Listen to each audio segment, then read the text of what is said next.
អ្នកទាំងអស់គ្នាមានដែរដឹងអត់ថានៅចិត្តភ្នំពេញយើងមានប្រាសាទបុរាណដ៏ស្អាតហើយនៅលើកំពូលភ្នំដែលអាចមើលទស្សនភាពនៅខាងក្រោមនឹងស្រស់ស្រាយ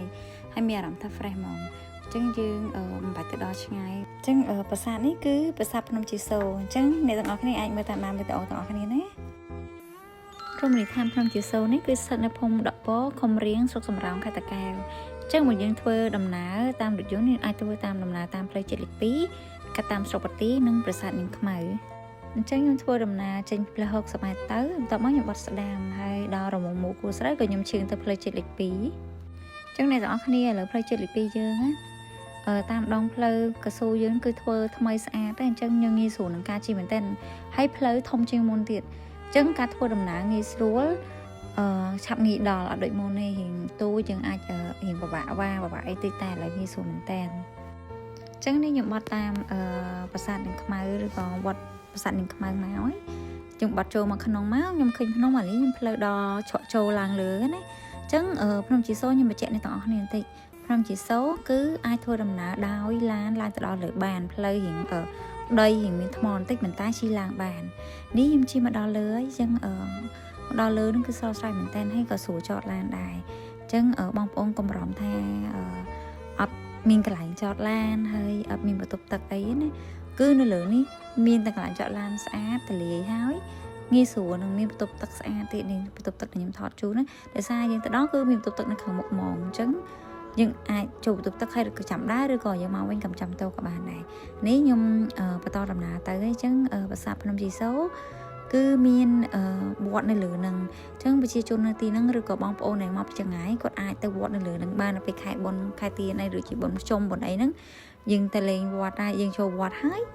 យើងក៏អាចទៅលេងប្រាសាទនៅលើនឹងបានដែរប្រាសាទភ្នំជីសូស្ថិតនៅក្នុងរចនាបថឃ្លាំងនិងបាពួនបើតាមសាលាចារឹកយើងអាចដឹងថាប្រាសាទនេះគឺត្រូវបានកសាងឡើងនៅក្នុងអំឡុងរជ្ជកាលរបស់ព្រះបាទសូរ្យវរ្ម័នទី1នៅដើមសតវត្សទី11នៅក្នុងរវាងឆ្នាំ1010ដល់ឆ្នាំ1012នៃគ្រិស្តសករាជបើគិតពីរាជព្រះអង្គរវាងឆ្នាំ1002ដល់ឆ្នាំ1050នៃគ្រិស្តសករាជប្រាសាទនេះកសាងឡើងដើម្បីឧទ្ទិសចំពោះព្រហ្មញ្ញសាសនាគឺព្រះឥសូរបានជាគេថាឧទ្ទិសចំពោះព្រះឥសូរពីព្រោះគេសំអាងលើចម្លាក់ហើយចម្លាក់នៅលើហោជាងនិងផ្តែរដែលមានឆ្លាក់ទាក់ទងនឹងព្រះឥសូរអង្គុយជាមួយនឹងមហាសីនាងឧមានៅលើកូនធិននិងឥសូររាំរបាំជាដើមប្រាសាទនេះគឺកសាងពីថ្មភក់និងលីប៉ូនីតប្រាសាទភ្នំជីសូកសាងតាមប្លង់តម្រៀបប្លង់លើអាបណ្ដោយពីលិចតកើតរត់តគ្នារវាងក្រុមកណ្ដាលដែលនៅលើកំពូលភ្នំមានប្រាសាទតែនថ្មឬហៅឈ្មោះថ្មគឺជាពាក្យបាលីសំស្ក្រឹតដែលមានន័យថាគោគឺសំដៅទៅលើGolden ដែលជាយានជំនិះរបស់ព្រះឥសូរប្រាសាទសែនថ្មសម្រាប់តម្កល់ Golden ចឹងប្រាសាទសែនវាំងសែនភូវាំងនិងទលេអ៊ុំចឹងអ្នកទាំងអស់គ្នាដោយសារខ្ញុំឡើងទៅលើហ្នឹងខ្ញុំសាកសួរលោកពូនៅលើហ្នឹងគាត់ថានៅនេះគឺមានគោបរៈ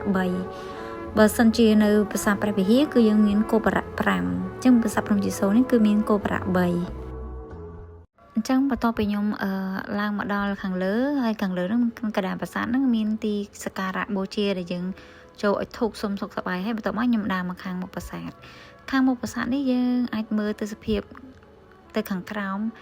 ទាំងស្រស់ស្អាតហើយបានឆ្ងាយមែនតើហើយខាងមុខខាងក្រោមខ្ញុំនេះគឺជាគេហៅថាចិន្តាបុរាណនេះគឺពីមុនគឺជាចិន្តាដែលឡើងមកលើប្រាសាទប៉ុន្តែសប្តាហ៍ថ្ងៃ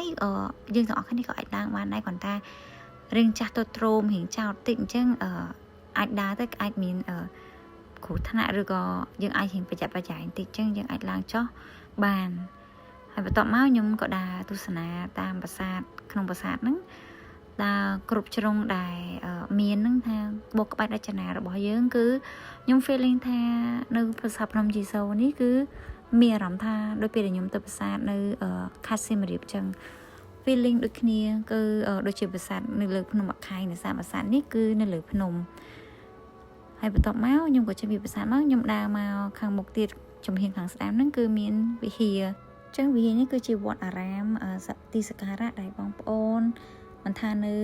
ចិត្តហ្នឹងឬទីហ្នឹងឬក៏នៅឆ្ងាយគាត់អាចឡើងមកលេងខាងលើហើយក៏អាច ឲ្យធុកសុំសេចក្តីសុខសប្បាយដែរបន្ទាប់មកខ្ញុំក៏រៀងហត់ដែរខ្ញុំក៏មកអង្គុយញ៉ាំដូងបងប្អូនឯគាត់លក់នៅលើភ្នំហ្នឹងណា